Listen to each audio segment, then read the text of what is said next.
اچھا وہاں کی میں آپ کو ایک دعا دے دیتا ہوں رزق کے لیے.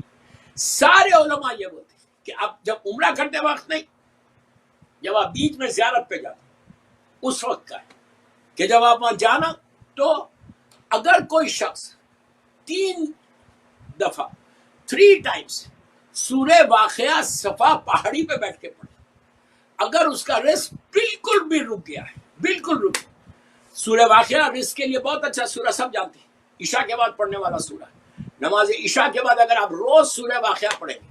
سورہ واقعہ پڑھنے کے بعد پھر تم کو فکر کرنے کی ضرورت نہیں ہے کہ تمہارا رزق کھلے گا یا رزق نہیں کھلے گا، بلکہ سورہ واقعہ پڑھنے کے بعد 200% اللہ تمہارے رزق کو کھول دے گا. لیکن انلیس کوئی ہم سے اللہ مجھے ہم کو معاف کر دے، معاف کر دے، کوئی ایسا مجھ سے گناہ ہو رہا جس کی وجہ سے رزق رکا ہوا، ایسے ایسے واقعات کے جن کے رزق رکا ہوا تھا، بزنس ڈاؤن تھا، سورہ واقعہ عشاء والی اللہ کے رسول کا بتایا ہوا طریقہ ہے، سرکار کا بتایا ہوا طریقہ ہے کہ عشاء کے بعد تم سورہ واقعہ پڑھو، اللہ تمہارے رزق کو مکمل طور پہ کھول دے گا. تو اگر کوئی شخص صفا پہاڑی کے اوپر نارمل ڈیز میں، جیسے آپ عمرے میں گئے ہوئے، آپ کا عمرہ ہو گیا، آپ ہوٹل چلے گئے، ہوٹل جا کے بیچ میں جب ظہر کے وقت یا ظہر سے پہلے یا مغرب سے پہلے آپ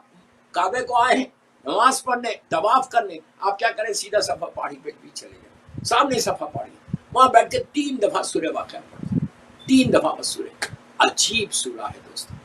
یہ سورہ. اگر کوئی صفا پہاڑی پہ بیٹھ کے سورہ واقعہ پڑھے،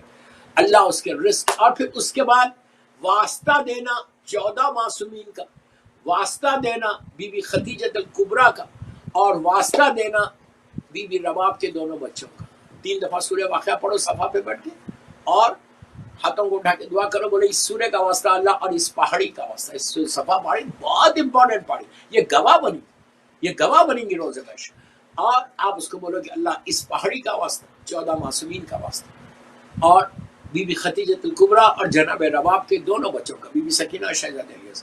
واسطے کا دعا دے کے دعا کرو، اللہ تمہارے رزق کو ایسے کھولے گا کہ اگر